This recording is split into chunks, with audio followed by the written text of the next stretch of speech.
Let's see if I can breathe.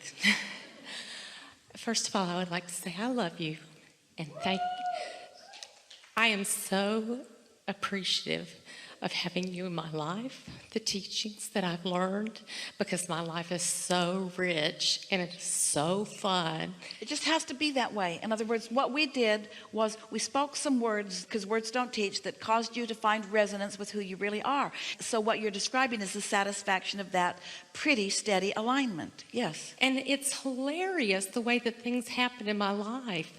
I get your CDs and I listen to them till the words are coming off them. And a few months ago you talked about, and today you've been talking about the difference between wanting, the vibration of wanting something and needing to do something. Some people say that want and need are the same thing. And you got it, the desire engine or the opposition engine. Right. Yes. So I thought about that, and the example was somebody that needed $10,000. And so I thought, wow, that's pretty powerful stuff. And I'm going to play the game. I'm going to put it out there. And I said, universe, I would like $20,000. Just like blue glass butterflies and... Yeah, and I didn't really think about it that much after that. I just thought, I really would like to have $20,000 to play with. And every now and then I would think, well, that would be kind of fun. When I get my $20,000, I'm going to do this. But the path to it was hilarious. I get a letter 2 weeks later, I swear, 2 weeks later, I get a letter in the mail that says, hello, you worked for us 20 years ago, and you have money in a pension plan. And we're going to give you an opportunity to take a lump sum payment out of your pension plan that you didn't even know you had. And if you're older than 59 and a half, you don't have to pay a penalty on it. And I was literally days over being 59 and a half. So I get a lump sum payment for $22,000.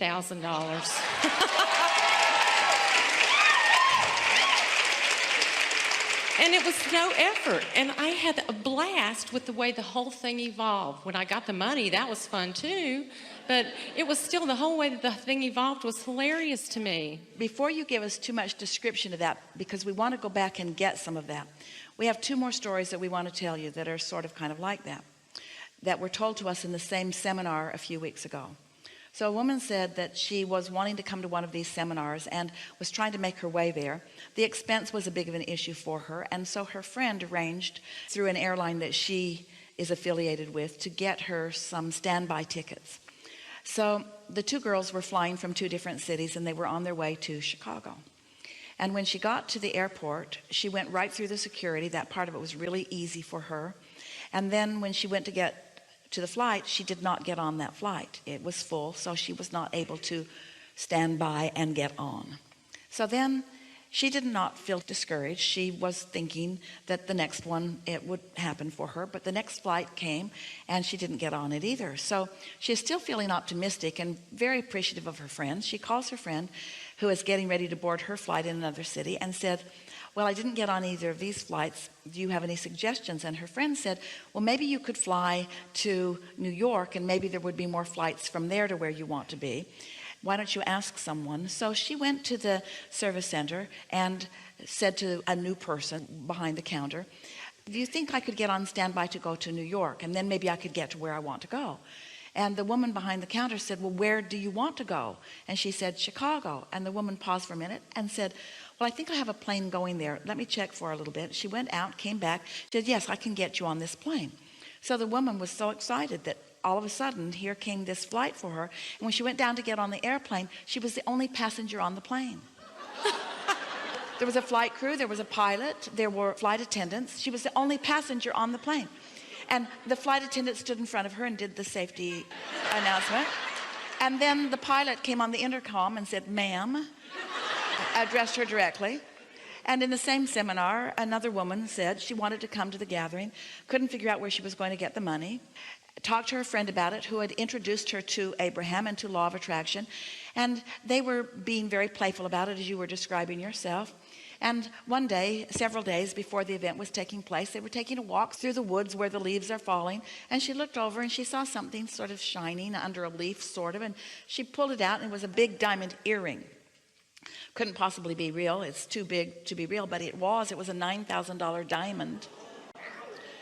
And so she had no problem making her way to the seminar. And so what we want to ask you to think about those examples and this example, and we especially want you to think about it. So what were the components? What was the mood within you? In other words, you kept using the word playful. You were being playful about it. So it wasn't urgent. In any of these stories where instant manifestation or nearly instant manifestation came about, no one was worried about how it was going to happen. And this is what we really want to say about all three of these. When you know what you want and why you want it, but you are not invested in how it's going to come, when it's going to be there, who's going to bring it, because those questions to which you don't know answers cause you to put engines on the other end of your train. If you're just asking and not doing that thing you do that contradicts your asking, it will come, and it will come fast.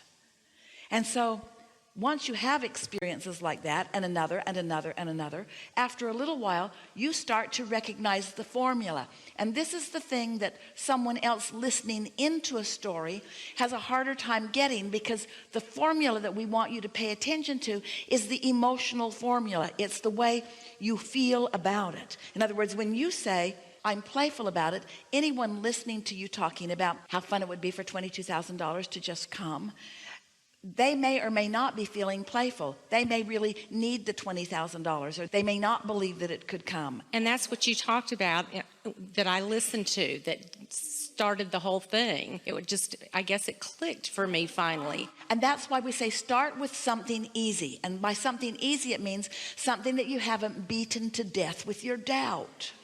Something that you're not so wadded up in that you can't find a breakthrough. Start with easy things and let the universe show you.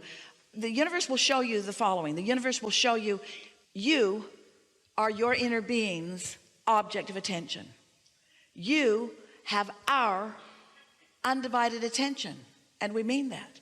Only you are the divider of the energy. Only you can split the energy. So we wrote a whole book about that. When you ask, it is given. Question is, how do you receive the impulse? How do you be in the right place at the right time? There are people that get those letters and don't even open them. A person in a funk might even see that as junk mail. There are all kinds of things that keep you from receiving what you are wanting. Well, you had talked about being kind to yourself and be easier and rest more. And I had really started doing a lot of that. I'd been really busy, but I thought I need to take some time for me. So I'm sitting on my back porch, and we live in the country and it's beautiful. And I'm watching the birds, and I'm taking more time for myself. And in that part of my life. Are you saying to us, the most productive thing that you could possibly do in terms of getting everything that you want is to do things that feel good to you? And it's easy. It was easy. Yeah. Because this is the art of allowing, not the art of making it happen. This is the law of attraction, not the law of assertion. You are worthy. One of our favorite things that happens as you get on a run like this, where you just begin to believe in your ability to receive, is that you begin finally to feel worthy. And once that belief clicks into place, once you show yourself the simple process of just getting in sync with what you've already asked for, and you find out how powerful and smart and specific and connected the universe is in delivering to you, and then you start to enjoy your aligned, clear-minded, receptive mode part of realizing that you were in the right place at the right time. You begin saying things to yourself like, well, I was going to go over there, and then instead I went over there. Esther came down this morning. She likes to sit and sort of meditate and relax and make sure that she's where she needs to be and that her microphone is connecting with the system and so forth. And she usually gets here 20 minutes before start time, because that's just about the right amount of time for her to get into that rhythm. And this morning she felt the impulse to come down at 25 after instead of 20 minutes before. So she was 15 minutes ahead of usual. And she thought, don't know why. It's not what I usually do. It just felt like the thing to do. And she was miraculously ready 15 minutes early. That in and of itself is sort of like world event. And then she was sitting there, and then the announcement is going to take the stairs. And Esther thought, somebody knew that was coming. Somebody knew that that announcement to take the stairs was coming. Somebody knew that my path of least resistance was to come down a little early rather than climb down the stairs at the time that I'd planned on coming. In other words, your source, your resources, there is so much information that is to your benefit. In fact, all of the information is only to your benefit. And so when you are nice enough to yourself to chill enough that you're in the receptive mode. Esther got the impulse and she didn't say, oh no, I can't go early. She got the impulse and thought it was the path of least resistance. When you're in that flow, the path of least resistance is just the one that you follow. All I have to do sometimes, and that's why I say it's hilarious, is if I can't find something or I'm trying to locate, I'm looking for some inspiration for things. If I will just sit and be still for a few minutes, I'll just say, where is it? I can go straight to whatever it is I'm looking for. The be still is the operative word, because be still in your mind, which means no contradictory thought flowing, and then the momentum that's already established will take you to anywhere you want to be. There is nothing that you cannot be or do or have. Now that's worded a little awkwardly.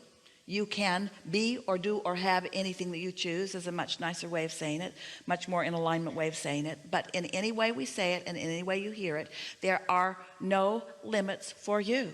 If this time-space reality, as you've been sifting through life, had the wherewithal to cause you to put something in the vortex, and it did, and universal forces and your inner being and the law of attraction have gathered up the cooperative components, and you are in that receptive mode, it must be, it must be, it must be. And so if something is not being, now you know the reasons why. You're trying too hard. I just wanted to say thank you. Yeah. My life is wonderful and I really appreciate it. Yeah, really good. Thank you.